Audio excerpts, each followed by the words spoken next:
खौफनाक राज। शहर के भीड़भाड़ और कोलाहल से दूर पहाड़ों की तलहटी में बसा था एक छोटा सा गांव, संजौली। कुछ दिनों पहले किसी ब्लॉगर ने इस गांव की खूबसूरती की काफी चर्चा की और इसका वीडियो इंटरनेट पर वायरल हो गया। तब से अचानक ही पर्यटकों में इस छोटे से गांव को लेकर काफी उत्सुकता हो गई थी। उन्हीं पर्यटकों में एक था प्रबल रॉय, जो इस पुरानी बस में बैठकर संजौली की ओर जा रहा था। जंगल और पहाड़ों के बीच बनी सड़कों पर यह बस तेजी से आगे बढ़ रही थी।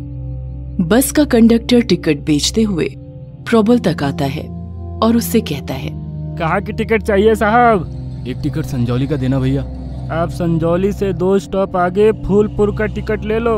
सूरज डूबने के बाद संजौली में उतरना ठीक नहीं है साहब। अरे क्यों?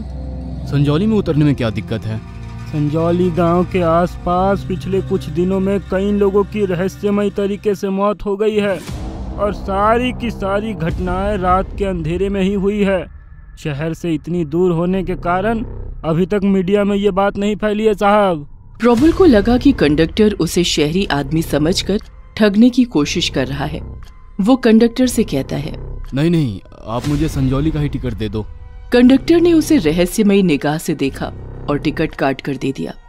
कुछ ही देर में सूरज डूब गया और चारों ओर अंधेरा छा गया। सुनसान सड़क पर उस बस की हेडलाइट की रोशनी के अलावा दूर दूर तक कुछ और नजर नहीं आता था। आधे घंटे और बीतने के बाद बस रुकती है और कंडक्टर ने आवाज लगाई, संजौली आ गया।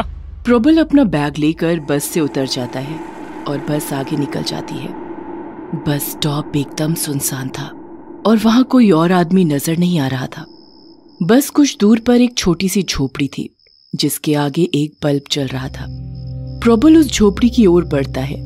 बल्ब की रोशनी में नीचे के बोर्ड पर उसकी नजर पड़ती है जिस पर लिखा था संजौली यात्री निवास। उस झोपड़ी के पास पहुंचकर प्रबल जोर से आवाज लगाता है, कोई है? अरे कोई है यहाँ? झोपड़ी के अंदर से एक बूढ़ा आदमी बाहर आता है, घुंघराले सफेद बालों और चेहरे पर झुर्रियों के साथ। वो बूढ़ा आदमी काफी डरावना लग रहा था। चिल्लाओ मत बाबूजी, अभी सुबह तक यहाँ कोई नहीं आएगा। पर इतनी रात आप अकेले यहाँ क्या कर रहे हैं? मैं किशनगढ़ वाली बस का इंतजार कर रहा हूँ। वो रात 10 बजे यहाँ से गुजरती है। आपको कहाँ जाना है? मुझे तो संजौली गांव जाना था। संजौली? वो गांव तो इस बस स्टॉप से 3-4 किलोमीटर दूर है। अब वहाँ के लिए आपको सुबह ही यहाँ से रिक्शा या घोड़ा गाड़ी मिलेगी। अभी रात इसी यात्री निवास में काटनी पड़ेगी। प्रबल अपना बैग लेकर झोपड़ी के अंदर आ गया। वहां एक बेंच पर अपना बैग रखकर वो लेट जाता है। कमरे में दूसरी ओर वो बूढ़ा आदमी अपनी पोटली लेकर बैठ जाता है। लंबी यात्रा की थकान से प्रबल को जल्दी ही नींद आ जाती है। अचानक उसे नींद में किसी के जोर से चीखने की आवाज आती है। छोड़ दो मुझे! प्रबल की आंख खुल जाती है। उसे पहले लगा कि शायद कोई सपना आया था, पर तभी अचानक वही आवाज फिर से आती है, बचाओ! प्रबल उठकर खड़ा हो जाता है। तेज हवा के झोंके से झोपड़ी का दरवाजा खुला पड़ा था और वो बूढ़ा आदमी भी कहीं नजर नहीं आ रहा था, पर उस आदमी की पोटली अभी वहीं पड़ी थी। प्रबल अपने बैग से टॉर्च निकालता है और उठकर झोपड़े से बाहर आकर आवाज लगाता है, कौन है? कौन है वहाँ? प्रबल ने अंधेरे में टॉर्च की रोशनी इधर उधर मारी। अचानक उसे झाड़ियों के बीच उस बूढ़े आदमी का खून से लथपथ शरीर नजर आता है। प्रबल सहम जाता है। फिर अचानक वो शरीर हिलने लगता है और ऐसा लगता है जैसे कोई उसे खींचकर दूर ले जा रहा हो। प्रबल उस ओर कदम बढ़ाता है, पर वो लाश और भी तेजी से उससे दूर जाने लगती है। हिलती डुलती टॉर्च की रोशनी में अचानक उसे घूंघट डाले एक औरत नजर आती है जो उस बूढ़े आदमी की लाश को खींचकर दूर ले जा रही थी। रुक जाओ! अचानक जोर से बिजली कड़कती है। 2 सेकंड के लिए प्रबल की आंखें बंद हो जाती हैं। जब प्रबल की नजर दोबारा सामने जाती है तो अब वहां न कोई घूंघट में औरत थी और न ही उस आदमी की खून से लथपथ लाश। प्रबल एकदम हैरान हो जाता है कि अचानक वो औरत और वो लाश कहाँ गायब हो गई। उसने अंधेरे में टॉर्च की रोशनी यहाँ वहां मारी, पर अब वहां बस एक खौफनाक सन्नाटा बिखरा पड़ा था। पर प्रबल नहीं जानता था कि दूसरी ओर घनी झाड़ियों की आड़ में से दो आंखें उसकी ओर ही देख रही थी। डरावनी लाल आंखें, जैसे उनमें खून उतर आया हो। वो आंखें एक औरत की थी जिसके घुंघराले बाल थे और चेहरे पर कई चोट के निशान। उस औरत ने दूर से ही प्रबल को देखा और फिर रहस्यमयी ढंग से मुस्कुराती है। जैसे ही उसने देखा कि प्रबल वापस यात्री निवास की ओर जा रहा है, उस औरत ने अपनी साड़ी का लंबा घूंघट अपने सर पर डाल लिया और झुककर नीचे बैठ जाती है। वहां नीचे जमीन पर पड़ी थी उसी बूढ़े आदमी की लाश जो प्रबल को यात्री निवास में मिला था। ताजा गरम खून पीने का मजा ही कुछ और है। अभी मैं पहले इसका खून पीऊंगी और फिर इसके दिल और भेजे को खाऊंगी। ये कहकर उसने अपने लंबे तीखे नाखून उस लाश में गाड़ दिए। थोड़ी देर में उसने सिर्फ अपने नाखूनों से उस लाश का सीना फाड़ दिया और गरम बहते लहू को पीने लग जाती है। खून से सना हुआ उस औरत का मुंह उस वक्त इतना खौफनाक था कि कोई देखकर ही बेहोश हो जाता। आदमी की शक्ल में ये सब जानवर ही हैं और इनके खून को पीकर मुझे बहुत सुकून मिलता है। अब जरा इसका दिल और भेजा निकाल कर खाया जाए। ये कहकर उस औरत ने उस लाश का दिल बाहर निकाल लिया और उसे खाने लगी। देखते ही देखते उसने लाश को पूरा ही नोच डाला और उसके भेजे को भी निकाल कर खा लिया। वहीं दूसरी ओर प्रबल वापस यात्री निवास की ओर जाते हुए रास्ता भूल गया। अंधेरे और झाड़ियों के कारण उसने कोई गलत मोड़ ले लिया। काफी दूर निकलने के बाद प्रबल के सामने एक नदी आई जिसमें पानी काफी उफान पर था और उस पर लकड़ी और रस्सियों से बना एक पुल बना था। ये नदी और पुल उसने पहली बार देखा था, इसलिए उसे एहसास हो गया कि वो गलत रास्ते पर आ गया है। अरे ये मैंने कौन सा रास्ता ले लिया? प्रबल हैरत में भी था और उसे डर भी लग रहा था। टॉर्च की रोशनी भी अब फीकी पड़ रही थी, शायद उसकी बैटरी खत्म होने वाली थी। तभी अचानक एक जुगनू टिमटिमाता हुआ उसके आसपास घूमने लगता है। प्रबल आश्चर्य से उस जुगनू की ओर देखता है। वो जुगनू धीरे धीरे उड़ता हुआ एक तरफ चल पड़ता है और प्रबल के कदम भी उसके पीछे पीछे चल पड़ते हैं। प्रबल को कुछ समझ नहीं आ रहा था कि ये क्या हो रहा है, जैसे उस जुगनू से वो सम्मोहित सा हो गया हो या किसी ने उसे हिप्नोटाइज कर दिया हो। प्रबल उस जुगनू के पीछे पीछे ही चलता रहता है। घनी झाड़ियों और कच्चे रास्ते से होते हुए लगभग आधे घंटे वो चलता रहा तो अचानक उसे सामने वही यात्री निवास नजर आने लगा। प्रबल के चेहरे पर खुशी की लहर आ जाती है। उसने जुगनू की ओर देखा जो अब तेजी से उड़ता हुआ सीधा यात्री निवास की खिड़की से अंदर चला जाता है और उसकी चमक से यात्री निवास के अंदर से भी काफी रोशनी आने लगती है। प्रबल आगे बढ़कर झोपड़ी का दरवाजा खोलता है और अंदर कदम रखते ही आश्चर्यचकित रह गया। अंदर कमरे में एक अत्यंत ही सुंदर लड़की बेंच पर बैठी एक किताब पढ़ रही थी। उसके पास में ही एक बड़ा सा लैंप पड़ा था जिसकी तेज रोशनी से पूरा कमरा जगमग हो गया था। जैसे ही उस लड़की की नजर प्रबल पर पड़ी तो वो खड़ी हो जाती है और प्रबल से कहती है, आइए बाबूजी, इतनी रात आप बाहर कहाँ चले गए थे? तुम कौन हो? इस यात्री निवास की देखरेख का जिम्मा मेरे चाचा जी का है और उनकी तबीयत जरा खराब हो गई थी तो मैं आ गई। पर अभी थोड़ी देर पहले तो तुम यहाँ नहीं थी। घर पर खाना बनाने का काम भी तो मुझे ही करना पड़ता है ना बाबूजी, इसलिए आने में थोड़ी देर हो गई। उधर नदी के पास ही है मेरा घर। ये सुनकर प्रबल की जान में जान आई। लड़की ने अपना नाम पार्वती बताया, पर गांव में सब उसे पारो ही बुलाते थे। प्रबल ने पारो को उस बूढ़े आदमी की मौत और रहस्यमयी चीख के बारे में बताया, पर पारो को यकीन ही नहीं हुआ। मैं सच कह रहा हूँ, उस आदमी की पोटली भी यहीं पड़ी थी। पर अब उस कमरे में कोई पोटली भी नहीं रखी थी। पारो जोर से हंसने लगी। आपने जरूर नींद में सपना देखा होगा। नहीं, वो सपना नहीं था। मुझे बस के कंडक्टर ने भी बताया था कि संजौली में रहस्यमय तरीके से कई लोगों की मौत हुई है। मैं तो इतने सालों से यहाँ रह रही हूँ, मैंने तो आज तक ऐसा कुछ नहीं सुना। आप चिंता मत करिए और आराम से बैठ जाइए। प्रबल वापस बेंच पर लेट गया और शाम से हुई अजीब घटनाओं के बारे में सोचने लगा।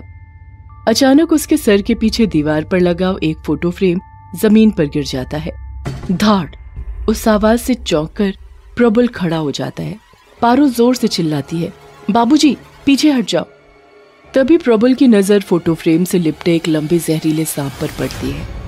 लगभग 4 फुट लंबा वो सांप और उसकी फुंकार किसी का भी दिल दहला देने के लिए काफी थी। डर से प्रबल की हालत खराब हो जाती है। पारो आगे बढ़कर उस सांप को पकड़ने की कोशिश करती है। अरे पागल हो गई हो क्या? मत जाओ उस सांप के पास। पर पारो ने प्रबल की बात पर ध्यान दिए बिना सांप को पकड़ लिया और दरवाजे से बाहर फेंक दिया। गांव में रहने के कारण उसे इन चीजों से डर नहीं लगता था। हम तो हर हफ्ते ऐसे सांप देखते हैं बाबूजी। शहर से यहाँ आने वाले सांप ज्यादा खतरनाक होते हैं। मतलब शहर के ऐसे नीच लोग जो गांव के भोले भाले मासूम लोगों का शिकार करते हैं। ये कहते कहते पारो का चेहरा बदलने लगता है। उसकी आंखें अब सुर्ख लाल हो जाती हैं, जैसे उनमें खून उतर आया हो। उसके गाल पर एक बड़े जख्म का निशान होता है और उसकी उंगलियों के नाखून काफी बड़े और नुकीले हो जाते हैं। कुछ ही पलों में सुंदर सी पारो उसी भयानक औरत में तब्दील हो जाती है जो कुछ देर पहले झाड़ियों में उस बूढ़े आदमी का खून पी रही थी। ये सब देखकर प्रबल के रोंगटे खड़े हो जाते हैं। डर से हकलाते हुए प्रबल कहता है, पारो, ये तुम्हें क्या हो रहा है पारो? तुम सब शहर के लोग एक जैसे होते हो, मक्कार नीच जानवर जैसे। अब तुम्हारा खून पीकर ही मुझे शांति मिलेगी। ये कहकर पारो उसकी तरफ बढ़ती है। प्रबल ने पास में पड़ा बैग उसकी तरफ फेंका, पर पारो सिर्फ अपनी उंगलियों से इशारा करती है और हवा में ही उस बैग की दिशा बदल जाती है।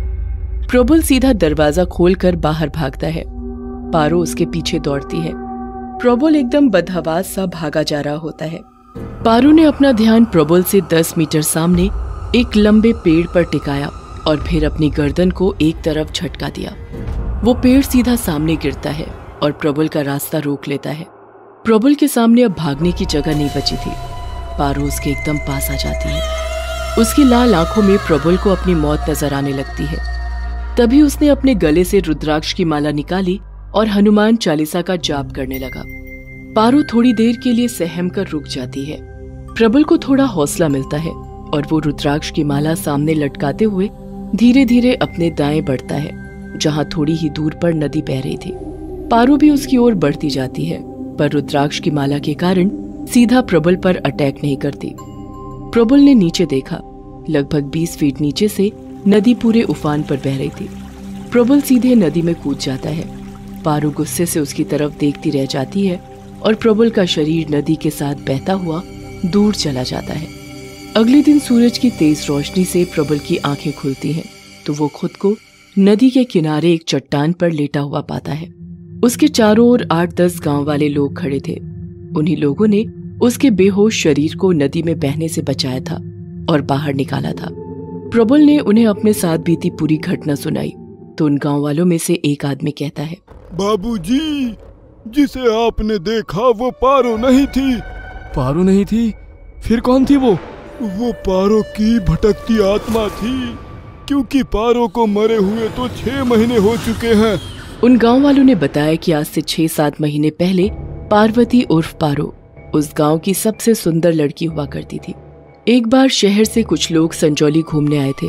जब उनकी नजर पारो पर पड़ी तो उनकी नीयत बिगड़ गई और वो उसे लेकर संजौली के यात्री निवास पर चले गए। वहां उन्होंने उसके साथ जबरदस्ती अपनी हवस को पूरा करने की कोशिश की। पारो उनसे लड़ती है और भागने की कोशिश करती है, पर जब उन्होंने हर तरफ से उसे घेर लिया तो उसने नदी में कूदकर अपनी जान दे दी। उस घटना के बाद वो चारों दरिंदे संजौली से फटाफट भागने वाले थे, पर रात में ही उनके साथ कुछ हादसा हुआ और सब मारे गए। क्या हुआ, कैसे हुआ, किसी को कुछ पता नहीं, पर मरने से पहले एक आदमी ने हॉस्पिटल में ये बताया था कि उन्हें पारो ने मारा है। उस दिन के बाद से पारो की आत्मा संजौली यात्री निवास के पास ही भटकती रहती है और कोई भी शहरी आदमी जब संजौली गांव आने की कोशिश करता है तो वो उसके पीछे पड़ जाती है, ताकि गांव की किसी और भोली लड़की के साथ वो ना हो जो उसके साथ हुआ। ये था संजौली का खौफनाक राज, और इसे सुनने के बाद प्रबल अगली बस से ही सीधा वापस चला गया।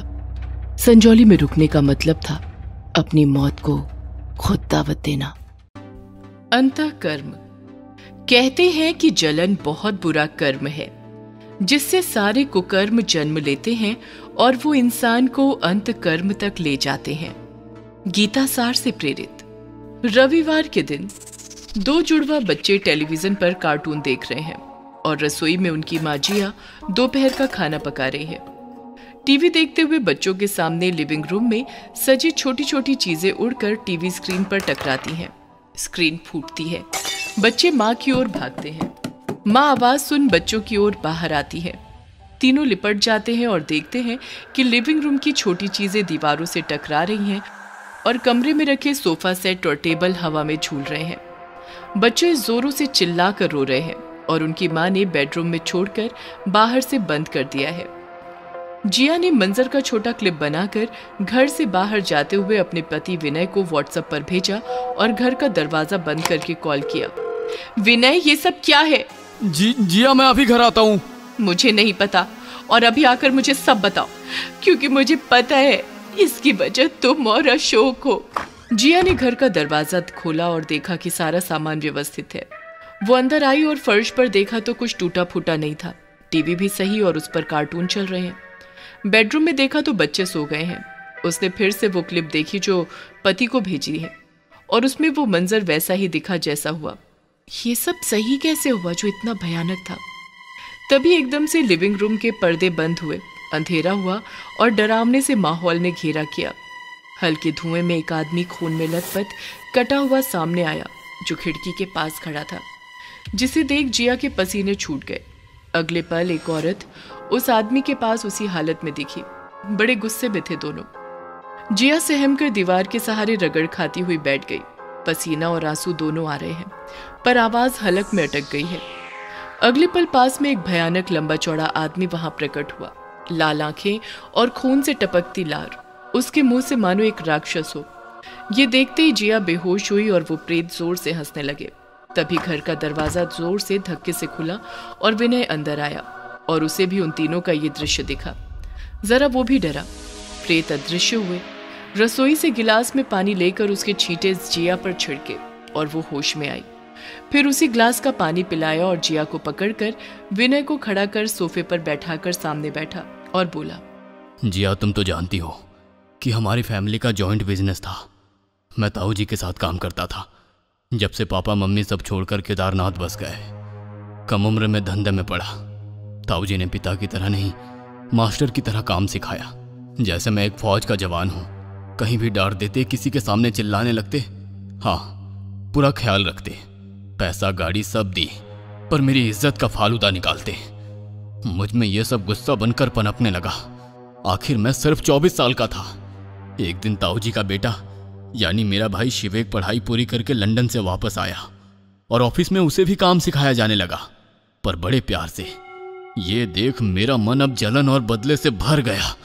घर आकर मैं बहुत शराब और सिगरेट पी रहा था कि मेरा दोस्त अशोक आया, जो कि पेशे से पंडित था। वो बोला, ये क्या हाल बना रहा है? अब ये रोज का हो रहा है, हाँ, जो मैं एक दोस्त के नाते सह नहीं पा रहा हूं।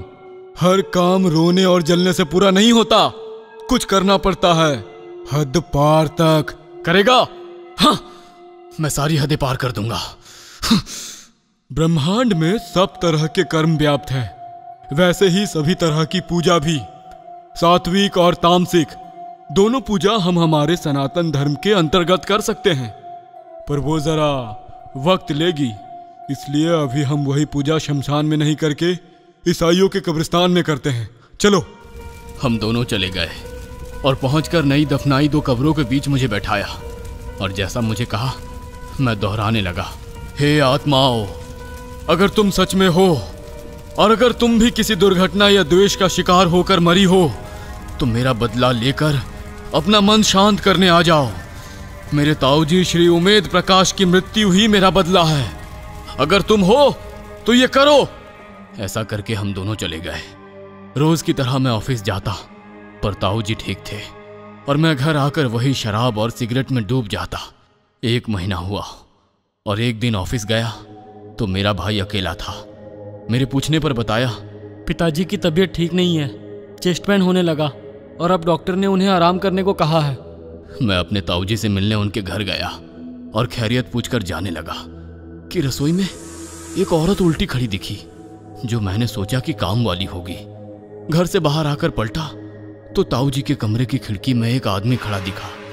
यह देखते हुए भी मुझे समझ नहीं आया और मैं चला गया। 2 महीने गुजरे। मेरा भाई शिवेक धंधे में नई ऊंचाइयों को छू रहा था। यह देख मैं और जल रहा था।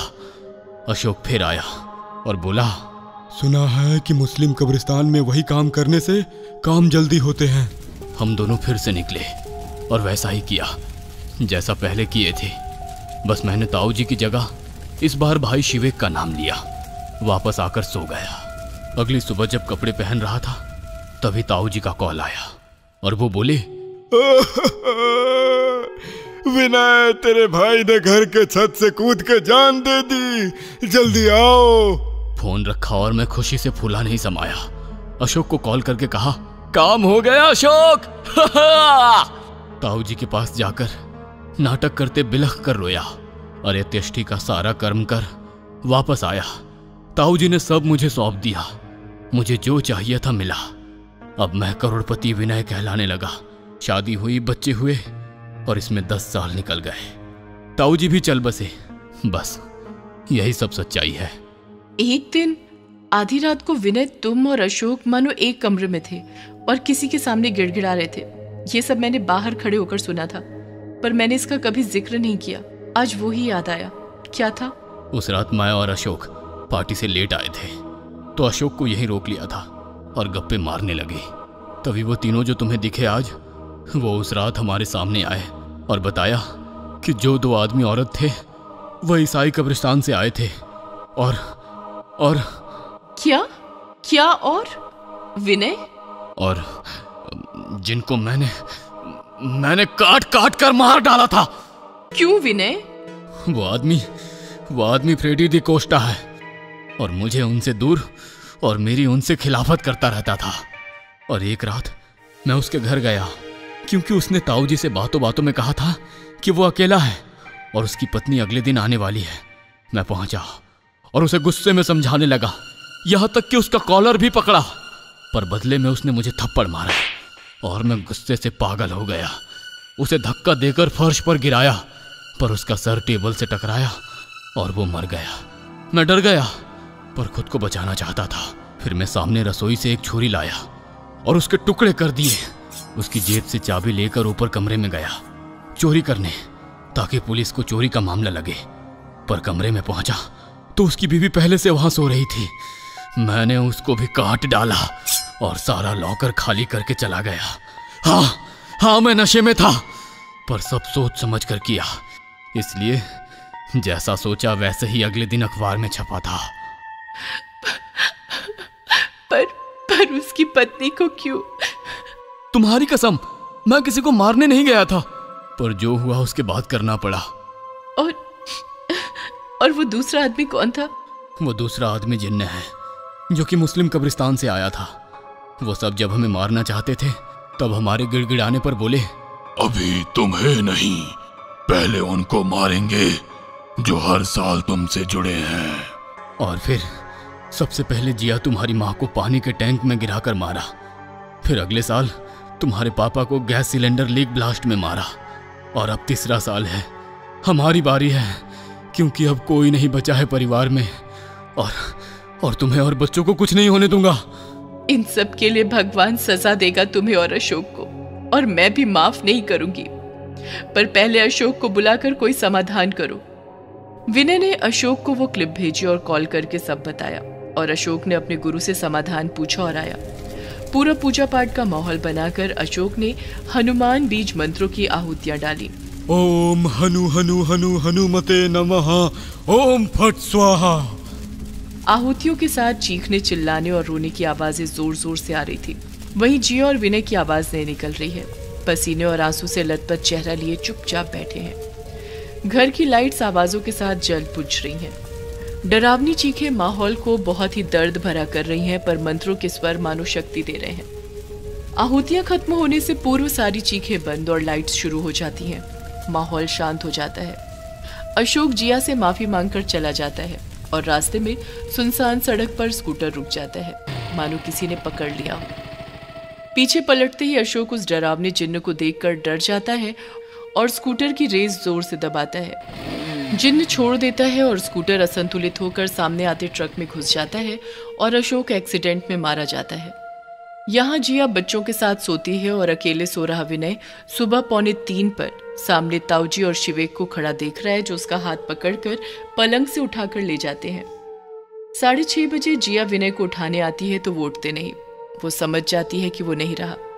विनय की लाश के पास उसका मोबाइल बजा, जिस पर अशोक का कॉल था, जिसे जिया ने उठाया और पुलिस कर्मचारी ने कहा कि कल रात एक्सीडेंट में ये चल बसे, इनकी लाश को गवर्नमेंट हॉस्पिटल में ले जाओ। जैसे कि अशोक अकेला था, बस विनय ही उसका दोस्त था और दोस्त के लिए अशोक ने दुख में गलत भी किया और उसके परिवार को बचाने के लिए सही भी किया। सच्ची दोस्ती निभा गया, जैसे कि दुर्योधन और कर्ण की दोस्ती। अब शमशान में 2 चिताएं जल रही हैं। जिया बच्चों के साथ रोती देख रही है। चिता की लपटों की दूसरी ओर विनय अशोक दिखते हैं और हाथ जोड़कर क्षमा मांगते हुए अदृश्य हो जाते हैं। जैसा कर्म किया होता है इंसान ने अपने जीवन में, वो अंततः यही भोग कर जाना होता है, वही अंतःकर्म होता है। लेखक धुवेश बोहरा। प्रेतों की पाठशाला। बिलासपुर 23,000 लोगों की तादाद वाला कस्बा, जिसे आज से पहले कोई ज्यादा जानता नहीं था, पर आज वो न्यूज की हेडलाइन बन गया है। एक स्कूल में 2 दिन में 3 बच्चों और 2 अध्यापकों की अस्वाभाविक मृत्यु हो गई थी। 1 हफ्ते पहले वजह कोई बता नहीं पा रहा था। अफवाह है या हकीकत, पर सुना है कि वो पाठशाला प्रेतों की है। रिपोर्टिंग के वक्त एकदम से आवाज आई, चाय लेंगे साहब। रिपोर्टर डर जाता है और देखने के बाद उसको अजीब हालत में और ज्यादा डरा हुआ महसूस कर रहा है, क्योंकि वो भूत जैसा ही भयानक दिख रहा है। तुम कौन हो?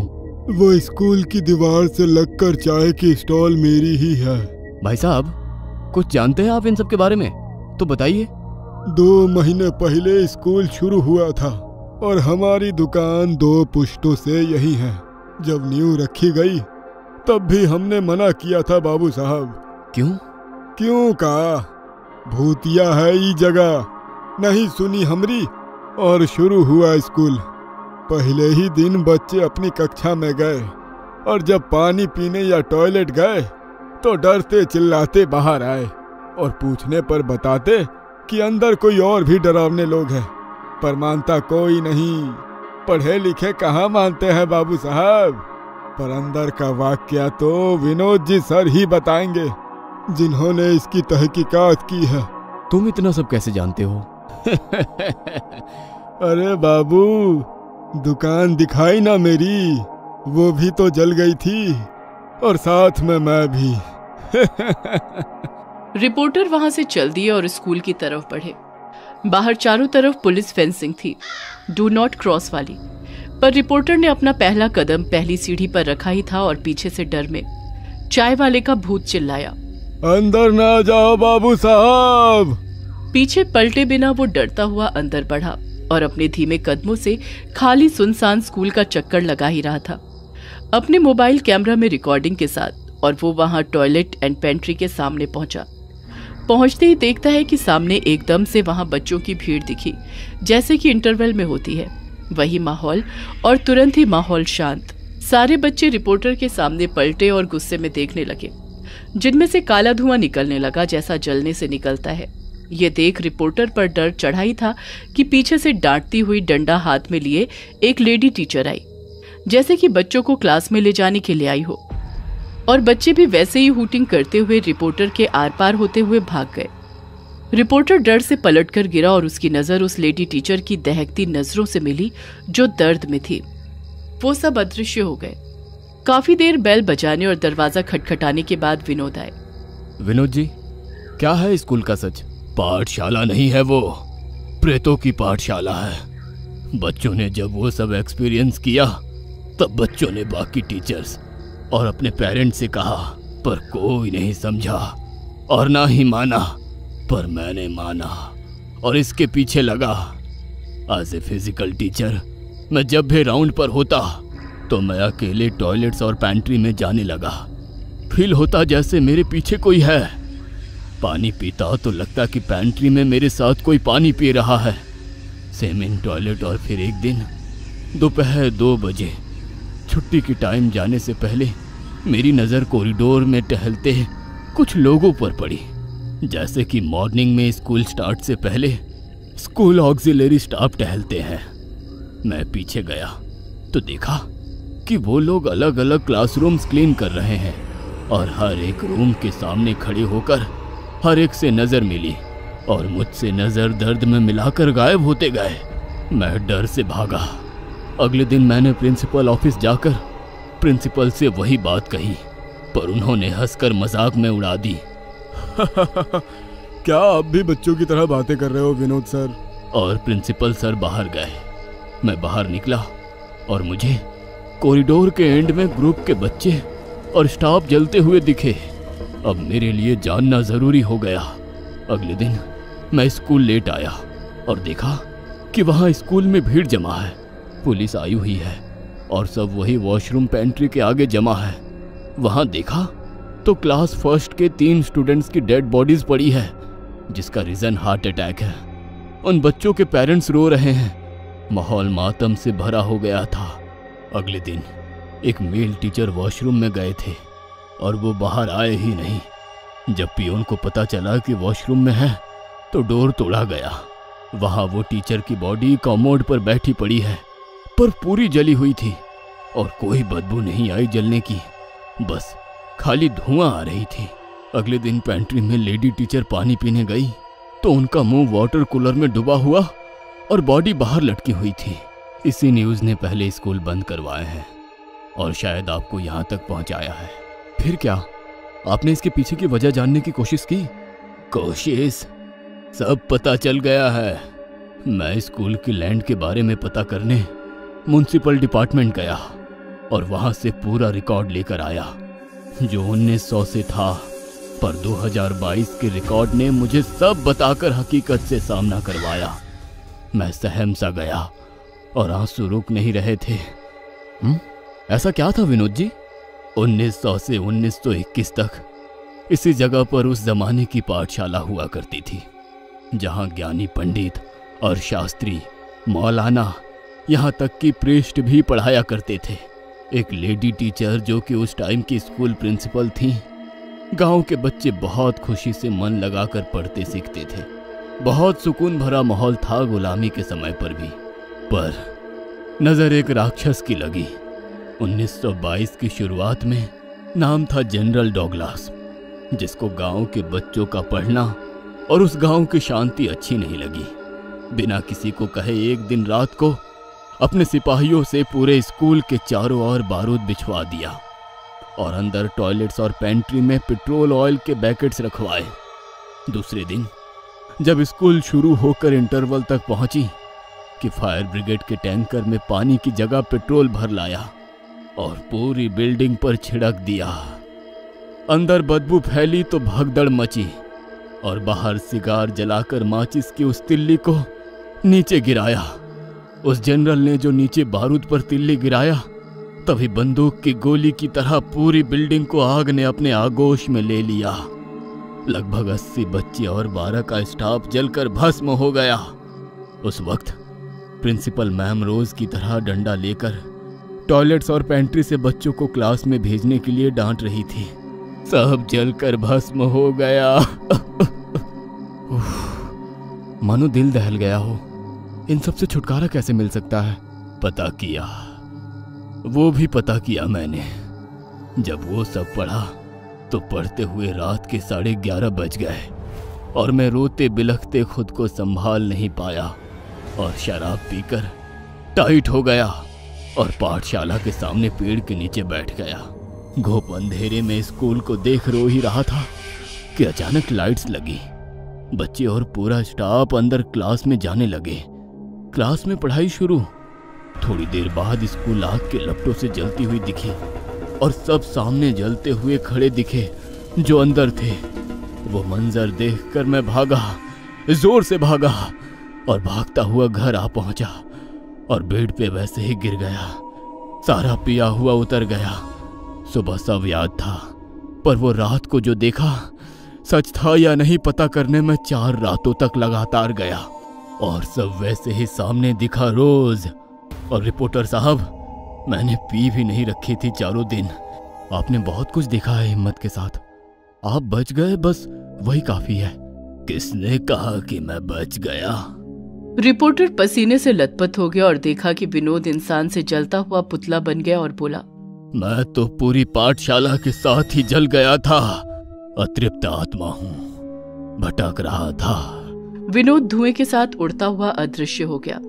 कुछ कहानियां अधूरी रह जाती है क्योंकि उनके पीछे की सच्चाई कोई समाधान नहीं ढूंढ पाती है। तहखाने का राज। जैसलगढ़ की हवेली जो पर्यटन का बहुत बड़ा केंद्र है और आज भी यहाँ बड़ी तादाद में पर्यटकों की भीड़ यहाँ के इतिहास को महसूस करने आई है।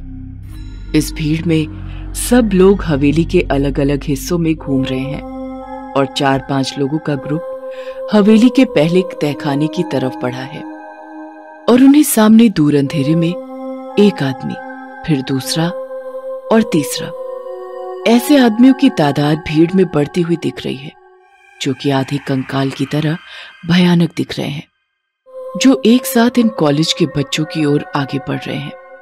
ये देख वो बच्चे चिल्लाते हुए ऊपर पहुंचे और हवेली के अथॉरिटी मेंबर्स से मिलकर वो वाकया बयां किया, पर अथॉरिटी वालों ने इस बात को सिरे से नकार कर उन बच्चों को भगा दिया।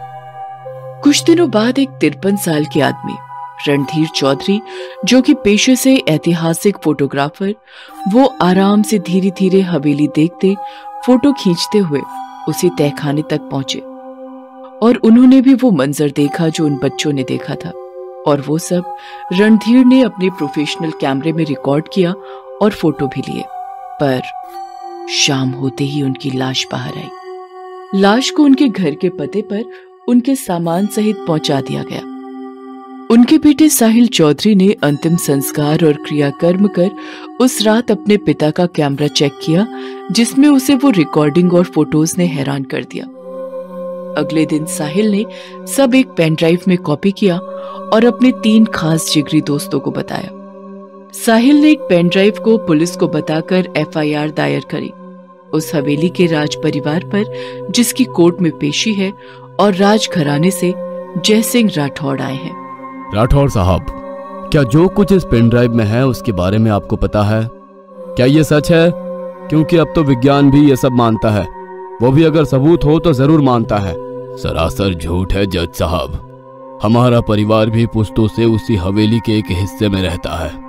100 से ज्यादा कर्मचारी वहां दिन रात रहते हैं। अगर कुछ होता तो हम सबको भी दिखता या हमारे साथ भी कुछ घटता। हमने पता करवाया है कि रणधीर चौधरी हृदय गति अवरोध के मरीज थे। तहखाने में घुटन से उनके साथ ये हादसा हुआ है। ये दलील सुनकर जज ने केस खारिज कर दिया।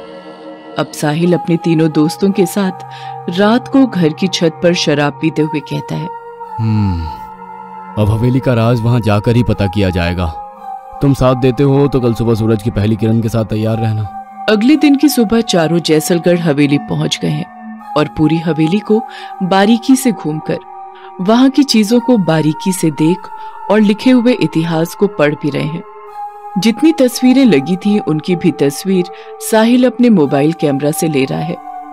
शाम होने को है और सारे पर्यटकों के बाहर जाने का समय नजदीक आने वाला है। उससे पहले वो चारों तहखाने में घुस गए हैं और वहीं रुक गए हैं। अरे साहिल, क्या कर रहा है? चलना नहीं है क्या? नहीं, जो पता करना है वो यहीं इस तहखाने में है और यहीं रुक कर ही पता चलेगा। तू सच्ची में सबको मरवाएगा? भूतों का तो पता नहीं, पर पकड़े गए तो कुटाई पक्की है। और वो चारों वहीं अंधेरे में छुप गए हैं। हवेली खाली हो गई है। अंधेरे के साथ सभी कर्मचारी भी बाहर जाने लगे हैं, जिसका पता कर्मचारियों की आवाज सुनाई देने से उन चारों को चल रहा है। तो अब जल्दी निकलो, अंधेरा हो रहा है। जल्दी चलो वरना मारे जाओगे। क्यों हर रोज कहना पड़ता है? ये सब सुनकर इन चारों को डर का एहसास हो रहा है और वो एक दूसरे को देख रहे हैं, जिनमें से एक डर में भाग गया और एकदम से सामने एक राजा की शैतानी डरावनी आत्मा आई और उस लड़के के गले को पकड़कर ऊपर उठा लिया, फिर गला दबोचकर मार दिया। गर्दन की हड्डी टूटने की आवाज और उस दोस्त के मुंह से निकलते खून ने बाकी 2 को भी तहखाने के अंदर डर कर भागने पर मजबूर कर दिया, जहां फिर से एक एक कर आधे कंकाल वाले आदमियों की भीड़ बढ़ती गई, जिन्होंने उन दोनों को दबोच लिया और मार डाला। ये सब देख साहिल रोता बिलखता तीसरी ओर भागा और तहखाने से बाहर ऊपर एक बड़े से कमरे में पहुंचा, जहां एक महारानी की बड़ी सी तस्वीर लगी है। कमरे के बाहर उन भूतिया आधे कंकाल वाले आदमियों और राजा की भयानक आत्मा का जमावड़ा खड़ा है, पर अंदर नहीं आ रहा है। ये देख साहिल खुद से ये बात करके बड़बड़ा रहा है, ये सब अंदर क्यों नहीं आ रहे हैं? पीछे से एक औरत की आवाज आई, ये पापी लोग अंदर नहीं आ पाएंगे। साहिल पलटा और देखा कि तस्वीर से महारानी की आत्मा बाहर आ गई। साहिल पीछे कदम बढ़ाता हुआ गिरा। डरो मत बेटा, मैं उन जैसी नहीं हूं, और वैसे भी जो पता करने आए हो वो सच मैं ही बता सकती हूँ तुम्हें, तो सुनो। 123 साल पहले जिसलगढ़ घराना छोटा पर नामचीन था, क्योंकि महाराज चंदेर सिंह जनता के सामने और नजरों में बड़े दयालु और निष्ठावान थे। हर इंसान के सहायक थे, बड़े भावुक थे, पर उनका असली चेहरा बस मैं, उनकी महारानी शीत कंवर ही जानती थी, या फिर वो गुलाम जो वफादारी से उनकी गुलामी करते थे। वो सच ये था कि गांव से हर रोज एक औरत रात के अंधेरे में गायब होने लगी, जो कि महाराज अपने गुलामों से अगवा करवा कर हवेली के चमचमाते तहखाने में मंगवाया करते थे।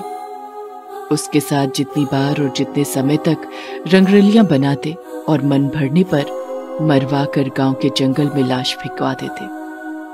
कोई न कोई जानवर रात में उस लाश को खा ही जाता, और तब वो आधी खाई हुई लाश मिलने पर लगता कि जानवर का शिकार हुई है। एक आदमी बलदेव ने दिमाग लगाया और बड़बड़ाने लगा, सिर्फ औरत ही क्यों, जानवर जो भी हो, उससे सिर्फ औरत का शिकार ही करना है। और वो रात को छुपकर गांव के चौक में ही पेड़ के नीचे हर रोज सोने लगा। एक रात को जब एक औरत निवृत्त होने के लिए जंगल की ओर गई, तो वहां से कुछ जोरों से छटपटाने की आवाजों ने बलदेव को उसका पीछा करने पर मजबूर किया, और उसने देखा कि कुछ लोग उस औरत को अगवा करके ले जा रहे हैं। पीछा करने पर देखा कि वो हवेली के खुफिया दरवाजे से अंदर गए हैं। अब बलदेव हवेली के सामने पेड़ों के पीछे छिप छिप कर दिन रात बिताने लगा। 4 रात बाद वो लोग उस औरत को वापस जंगल में लेकर गए और फेंक कर चले गए। बलदेव ने उस औरत की नाक के सामने उंगलियों से उसकी सांसें चलती महसूस की, तो अपने पास पड़े पानी से भरी जरी यानी चमड़े की पानी पीने वाली थैली से पानी छिड़क कर औरत को होश में ले आया, जिसने महाराज का सच बलदेव को बताया। बलदेव उस औरत को उसके घर ले गया और उसके घर वालों को आधी रात को ही गांव के सरपंच के घर लेकर गया और सब बताया। जल्दी ही गांव के 80 से ज्यादा मर्द इकट्ठे होकर हवेली पहुंचे। आधी रात को सोए हुए महाराज महारानी को बाहर जन सैलाब की चीख की आवाजें सुनाई दी और वो बाहर आए। आते ही सब मर्दों ने महाराज को खरी खोटी सुनाई, जिसके महाराज दिल मिला गए। महाराज तब भी ठंडे दिमाग से बोले, आप सब अंदर आओ, फिर सही से बात करते हैं। सब अंदर आए और आते ही राजा ने अपने सैनिकों को आदेश दिया, इन सबको बांध कर तहखाने की दीवारों में चुनवा दो। ऐसा ही हुआ। भयानक नरसंहार। मेरा मन भर आया और गुस्से में मैंने खंजर अपने पति महाराज चंदेर सिंह की पीठ में घोंप दिया और बाद में वही खंजर अपने गले पर भी चलाकर खुदकुशी कर ली। वो आधे कंकाल वाले आदमी सब वही हैं जो जिंदा दीवारों में चुनवा दिए गए थे, और साथ ही महाराज भी हैं जिनकी भटकती आत्मा शैतानी हो गई है। सुबह की पहली किरण के साथ साहिल छुपता छुपाता हवेली से बाहर आता है और वहीं के पुलिस थाने में राज घराने के खिलाफ शिकायत दर्ज करवाता है। कोर्ट में अर्जी लगवाता है। हवेली के तहखाने की दीवारों को तुड़वाने की और अर्जी जज मंजूर करते हैं। पुलिस फोर्स जाकर मजदूरों से दीवारों को तुड़वाते हैं और उन्हें 80 नर कंकाल बरामद होते हैं। अब कोर्ट आदेश देता है राज परिवार को कि हवेली पर सरकार का कब्जा है और हवेली को ध्वस्त करने का आदेश किया जाता है। ऐसे होता है जैसलगढ़ की हवेली के तहखाने के राज का अंत। ल्यूसीफर्स गिफ्ट। ये कहानी है गोवा के गोवान गाइस की। एक कपल जो कि चाइल्डहुड फ्रेंड से लवर्स और फिर कपल बना। अपर मिडिल क्लास फैमिली से थे दोनों और एक हो गए। Mrs Ayesha and Mrs Johan Rodriguez, a happy Christian couple. शादी के 6 साल पूरे हुए पर कोई बच्चा नहीं। सामाजिक जोर नहीं, क्योंकि एक फ्री लाइफस्टाइल सोसाइटी से बिलोंग करते हैं, पर खुद को एक उम्मीद और चाह है जो सबको होती है। मेडिकल चेकअप से पता चला कि दोनों ही ठीक हैं, फिर भी बच्चा नहीं हो रहा है। IVF और सरोगेसी भी ट्राई किया पर कुछ नहीं हुआ। जो कपल बहुत खुश मिजाज था अब दुखी रहने लगा। जोहन एक ड्राई फ्रूट्स का डीलर है, तो वो काम में बिजी होकर दिन निकाल लेता है, पर रात की सोच दुश्मन बन जाती है और नींद नहीं आती है। 2 रातों बाद झपकी आती है, पर आयशा तो दिन भर तकलीफ और सोच में डूबकर दुखी होती है। इसलिए एक कंप्लीट डे मेड रखी है, जेनी, जो ख्याल भी रखती है और बातें भी करती है। जेनी वहां के चर्च के पादरी की बहन है, तो उसका झुकाव जरा ईश्वरीय शक्ति की तरफ ज्यादा रहता है और वो बातें भी बाइबल की ज्यादा करती है। एक दिन जोहन ने आयशा को कुछ दिन अपने पीहर पुडुचेरी पापा मम्मी के पास जाने को कहा और आयशा ये मानकर चली गई। पुडुचेरी अपने घर में पापा माइकल और माँ मिशेल के पास दिन भर अपनी किस्मत को कोसती रोती रोती देर रात को सो गई। तब उसके पेरेंट्स ने एक दूसरे से बात की, आयशा को सब कुछ बता दो और उसको भी वो करने के लिए मनाओ जिसको करके हमें भी आयशा मिली थी। पर हमें पहले उनसे पूछना होगा, तभी सब कुछ होगा और बेटी को समझा कर वो सब कुछ करवा पाएंगे। चलो, अभी वैसे भी आयशा गहरी नींद में सो रही है। अभी टाइम 1:30 बज रहे हैं, इतनी रात को? तो यही तो मिलने का सही वक्त है, कहा ना चलो। दोनों अपने घर से बाहर गार्डन में आए और घर के पीछे जमीन में एक टैंक के ढक्कन की तरह ढक्कन को खोला, जो कि बेसमेंट है। दोनों सीढ़ियों से नीचे उतरे जहां अंधेरा था। वो दोनों साथ कोई लाइट भी लेकर नहीं गए और खड़े हो गए, दोनों हाथों को बांधकर जैसे किसी को याद कर रहे हैं। और अचानक से ऊपर का दरवाजा बंद हुआ।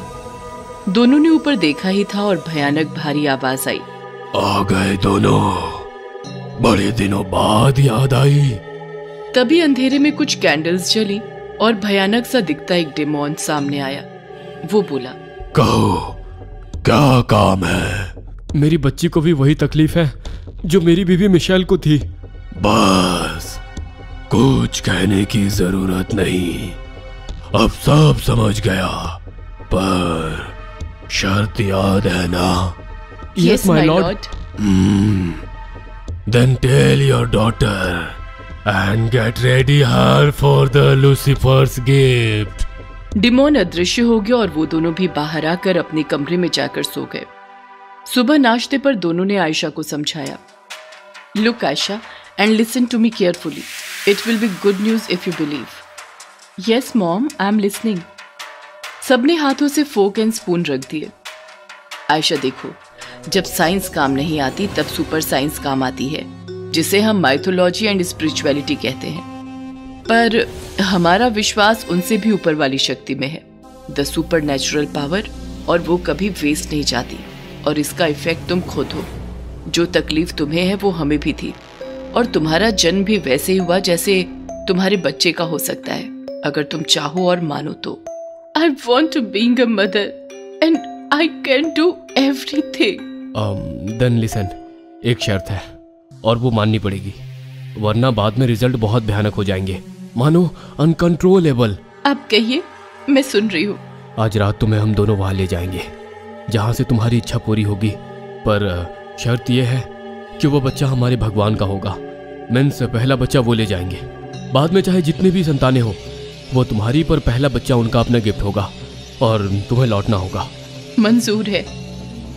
रात 12:45 पर वो तीनों नीचे आते हैं और वैसे ही डिमोन आकर आयशा से पूछता है, क्या तुम्हें मंजूर है?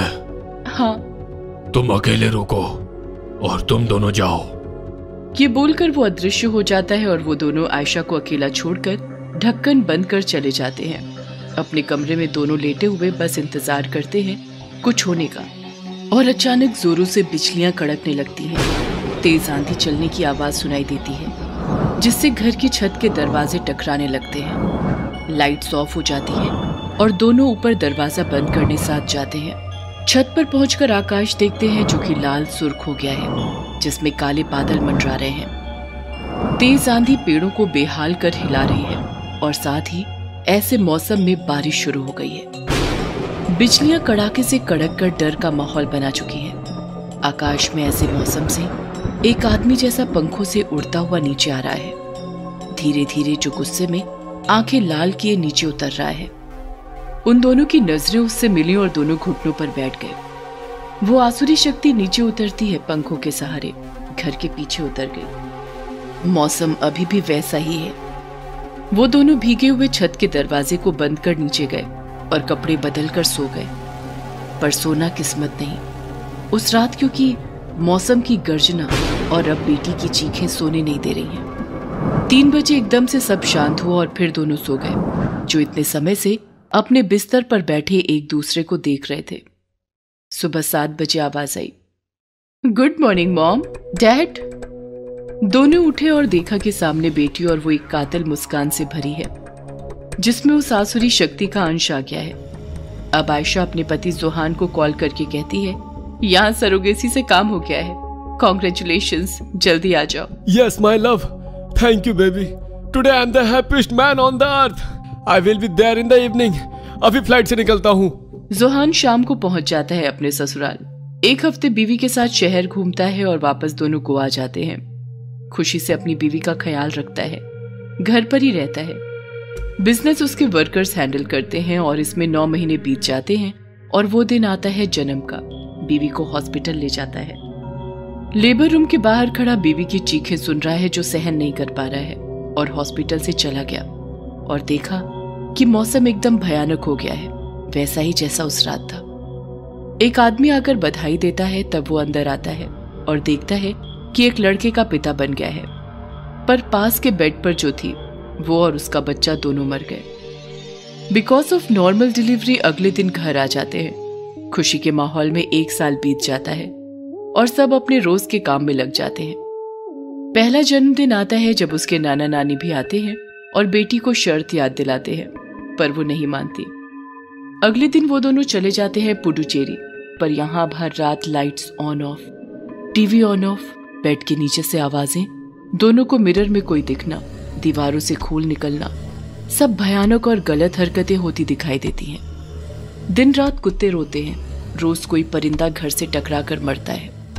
आधी रात को किसी के दर्द में रोने की आवाजें, ये सब जोहान को बेचैन कर रही है। और इनको देख जेनी आंटी जो मेड है, वो अपने पादरी भाई को बुलाने का कहती हैं और जोहान मान भी जाता है। प्रिस्ट आते हैं और घर में घुसते ही समझ जाते हैं। फिर वो बेबी को देखने कमरे में जाते हैं और उंगली उसके मुंह में डालते हैं कि वो बच्चा इतनी जोर से काटता है कि उंगली ही काट खाता है, और इतना सा बच्चा वो उंगली चबा कर निकल जाता है। ये सब जोहन को डरा देता है। बाहर आकर प्रिस्ट साफ बता देते हैं कि घर में शैतान का बसेरा है और बच्चा शैतानी तोहफा है। जोहान कुछ कह नहीं पाता, बस इतना ही, फादर ये सब कैसे और सही कैसे होगा? देखो, ऐसा बस शैतान से सौदा करने पर होता है, और वो केवल बच्चे के पिता या माँ ही कर सकते हैं। इसका इलाज केवल घर का शुद्धिकरण है, जिसमें सबकी जान का खतरा भी है। पर जिसने ये सौदा किया है शैतान के साथ, उसको मेरे सामने सच बताना होगा। Father, my God is my witness, but if Ayesha did this, I will ask her the truth. बस आप तैयारी कीजिए।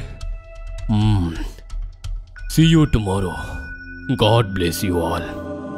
प्रिस्ट चले गए और जोहान अपनी पत्नी से आंखों में आंखें डालकर सच्चाई पूछता है। आयशा सब बता देती है। दोनों बच्चे के कमरे में जाते हैं और देखते हैं कि कमरे में अंधेरे के बीच लाल रोशनी में वो डेमोन उसे गोद में खिला रहा है और उन दोनों को कहता है, कल इसे लेने इसके पिता खुद आएंगे। और अदृश्य हो जाता है।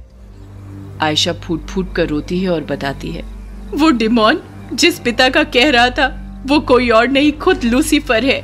जोहान भागता हुआ चर्च जाता है और प्रीस्ट को सब सच्चाई बताता है और शुद्धिकरण की क्रिया प्रक्रिया उसी समय करने को कहता है, क्योंकि 12 बजे के बाद लूसीफर कभी भी आ सकता है और अब सिर्फ 1 घंटा बचा है। अब पादरी और जोहान घर आकर प्रक्रिया शुरू आवर फादर इन हेवन प्रार्थना के साथ चर्च होली वाटर छिड़कने से करते हैं, और वहां जोहान, जेनी एंड आयशा पादरी के पीछे चलते जाते हैं। फिर जब आखिर में बच्चे के कमरे तक फर्स्ट फ्लोर पर पहुंचते हैं, कि घड़ी की घंटी बजती है जिसमें 12 बज चुके हैं और समय थम गया है। पादरी का मुंह सिल जाता है, हाथों से Bible and holy water bottle गिर जाते हैं और वो कुछ बोल नहीं पाता। तभी भयानक मौसम बन जाता है। तभी घर की छत गिरती है और फिर उसमें से उड़ता हुआ उतरता है बड़े पंख और भयानक चेहरा लिए लूसीफर। अपने बच्चे को उठाता है कि आयशा उसके पैर पकड़कर गिड़गिड़ाती है, मुझे ले जाओ पर बच्चे को छोड़ दो। पर लूसीफर इतनी जोर से चिल्लाता है कि दूर तक आवाज जाती है।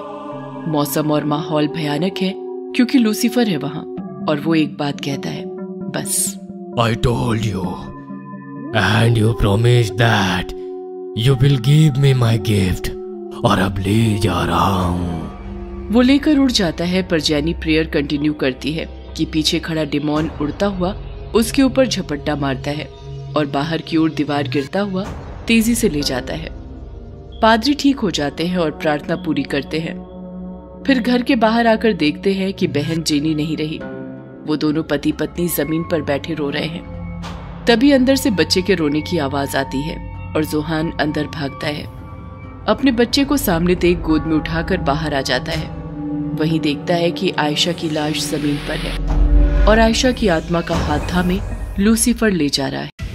एक थी डायन। कहानी है रामपुरम की। रामपुरम एक छोटा सा शहर था। शहर में एक कॉलोनी थी, नंदनवन कॉलोनी। नंदनवन कॉलोनी शहर की काफी खूबसूरत, स्वच्छ, सुंदर और शांत कॉलोनी थी। कॉलोनी में काफी सारे छोटे मोटे खूबसूरत घर और घरों के सामने पेड़ पौधों की हरियाली थी। कॉलोनी का वातावरण काफी शुद्ध और प्रसन्न था। कॉलोनी में मालिक, किराएदार, डॉक्टर, वकील, टीचर, ऐसे सभी मिडिल क्लास लोग हंसी खुशी और एक दूसरे के साथ मिलजुल कर रहते थे। कॉलोनी के सारे छोटे छोटे बच्चे स्कूल जाते थे और छुट्टी के दिन बाहर कॉलोनी में पेड़ पौधे के साथ खेलते थे। एक दिन की बात है, श्यामलाल जी अपने मकान के सामने अपनी बीवी का इंतजार कर रहे थे। उन्हें मार्केट जाना था। तभी वहाँ मगनलाल जी गए और उन्होंने श्यामलाल जी से बात शुरू की। कैसे हो श्यामलाल जी, बड़ी जल्दी में हो? अरे हाँ भाई साहब, सब बढ़िया। आप बताओ, आपके क्या हाल है? हम भी ठीक है, बस आपसे एक बात पूछनी थी। हाँ हाँ बोलो ना। आपका मकान देना था ना किराए पर। मेरे साले का एक दोस्त आ रहा है हमारे यहाँ रहने, उसे मिल सकता है क्या? अरे यार मगनलाल जी, लेट हो गए आप। क्या हुआ, किसे दे दिया क्या? हाँ भाई, दे दिया एक बुढ़िया को। बेचारी अकेली है, सरकार की तरफ से जो मिलता है उस पर जीती है। मैंने सोचा दे दो, बुढ़िया है, ज्यादा तकलीफ भी नहीं देगी। अच्छा तो कोई बात नहीं, लेकिन कहाँ है वो बुढ़िया? दिखी नहीं कभी। अरे अभी तक आई नहीं है वो, बस सामान और किराया छोड़कर गई है, कब आएगी पता नहीं। अरे लक्ष्मी चलो भी। ये औरतें हमेशा लेट कर देती हैं, बाजार जाना था। एक संडे की बात है, दोपहर का समय था। कॉलोनी के सभी लोग अपने अपने घरों में आराम कर रहे थे और उनके छोटे छोटे बच्चे पेड़ पौधों के नीचे कॉलोनी में खेल रहे थे। तभी अचानक मौसम बदल गया। बहती हवा अचानक रुक गई और तापमान बढ़ गया। आसमान में कौवे कांव कांव करने लगे। माहौल एकदम अजीब हो गया और छोटे छोटे बच्चे बेचारे परेशान हो गए। आहा, बहुत गर्मी हो रही है मुझे।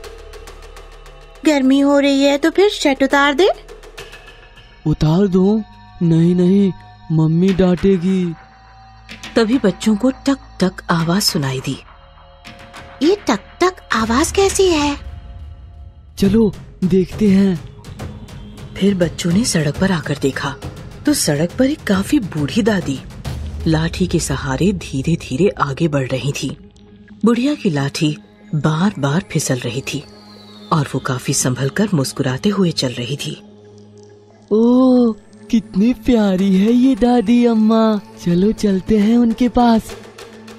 फिर क्या, बच्चे दादी अम्मा कहते हुए उछलते कूदते बुढ़िया के पास गए। बच्चों को देखकर बुढ़िया मुस्कुराई। अरे यहाँ तो बड़े ही बच्चे हैं, बहुत मजा आने वाला है। आप अब यहीं रहने वाली हो? हाँ, मैं यही रहने वाली हूँ। तुम लोगों को परेशान करने वाली हूँ बहुत। बुढ़िया की बातें सुनकर बच्चे हंसने लगे। मुझे उस सामने वाले श्याम जी के मकान में जाना है। चलो, हम छोड़ देते हैं आपको। चिंटू ने बुढ़िया की लाठी ले ली और उसका हाथ पकड़कर बुढ़िया को सहारा दी। बाकी बच्चे भी बुढ़िया के पीछे पीछे चलने लगे। मकान के अंदर आते ही चिंटू बोला, अब हम खेलने जाते हैं। तभी अचानक बुढ़िया जोर जोर से अजीब आवाज में हंसने लगी।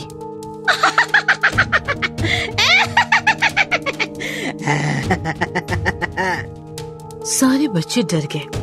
हंसते हंसते बुढ़िया अचानक भयानक डायन बन गई। ना छोड़ूंगी, किसी को ना छोड़ूंगी। डायन देखकर बाकी बच्चे तो भाग गए, लेकिन चिंटू भाग न सका क्योंकि उसका हाथ बुढ़िया के हाथ में था। छोड़ो मेरा हाथ, छोड़ो, मम्मी, मम्मी छोड़ो। तभी पीछे से चिंटू की मम्मी आई। चिंटू, चिंटू। झट से बुढ़िया ने डायन का रूप छिपा लिया और चिंटू का हाथ छोड़ दिया। चिंटू इतना डर गया था कि वो हाथ छोड़ते ही सीधे मकान के बाहर भाग गया। माफ कीजिए, हमारे बच्चे जरा शैतान हैं। अच्छा कि आप आ गईं। किसी भी चीज की जरूरत हो तो याद कीजिएगा। फिर क्या था, उस दिन से वो डायन कॉलोनी में रहने लगी, सबके सामने अच्छा बनकर और बच्चों के सामने भयानक डायन बनकर। जब भी बच्चे खेल रहे होते तब डायन उनके पास जाती और किसी बच्चे को उठाकर अपने मकान में आ जाती। बच्चा जोर जोर से चिल्लाने लगता। बाकी बच्चे भी शोर मचा देते, लेकिन जैसे ही कोई बड़ा आ जाता बुढ़िया फौरन रूप बदलकर झूठ कहती। देखिए ना, इन बच्चों ने मेरी लाठी कहीं छिपा रखी है। बता ही नहीं रहा कोई कहाँ छिपा रखी है। बच्चों ने अपने घर वालों को बुढ़िया के बारे में बताया, फिर भी उनका किसी ने विश्वास नहीं किया। और एक दिन जो होना था वही हुआ। अचानक चिंटू कहीं गायब हो गया। सबने बहुत ढूंढा, लेकिन चिंटू नहीं मिला। मैं जानती हूँ चिंटू कहाँ है, चलो मेरे साथ। बच्चे बुढ़िया के मकान में पहुँचे तो बूढ़ी डायन ने चिंटू को एक कमरे में अंदर बांध कर रखा था और वो उसे सता रही थी। तुम्हारी मम्मी कह रही थी कि तू बड़ा शैतान है। अब कहाँ गई तेरी शैतानी? हाँ, खबरदार, मैं सबसे बड़ी शैतान हूँ। बच्चों को मैं कच्चा चबा जाती हूँ। प्लीज छोड़ो मुझे, प्लीज मुझे छोड़ दो। बच्चों ने चिंटू की हालत देखी तो उन्हें काफी बुरा लगा। चलो मम्मी पापा को बताते हैं। नहीं, वो आएंगे तो डायन फिर से कुछ न कुछ झूठ बोलकर बच जाएगी। तो फिर अब क्या करें? चिंकी ने मोबाइल निकाला और डायन का वीडियो बनाया। फिर चिंकी ने वो वीडियो कॉलोनी के ग्रुप में पोस्ट किया। वीडियो देखकर कॉलोनी के सभी लोग उस मकान में पहुँचे और उन्होंने डायन के चंगुल से चिंटू को बचा लिया। अब रूप बदलने की कोई जरूरत नहीं है डायन, तुम्हारा असली रूप हम सबके सामने आ चुका है। हमने बच्चों पर पहले भरोसा नहीं किया, लेकिन भला हो इस मोबाइल का, मारो इसे। फिर कॉलोनी की सारी औरतों ने मिलकर डायन की अच्छी खासी धुलाई की। मार खाने के बाद बूढ़ी डायन कॉलोनी से हमेशा हमेशा के लिए भाग गई।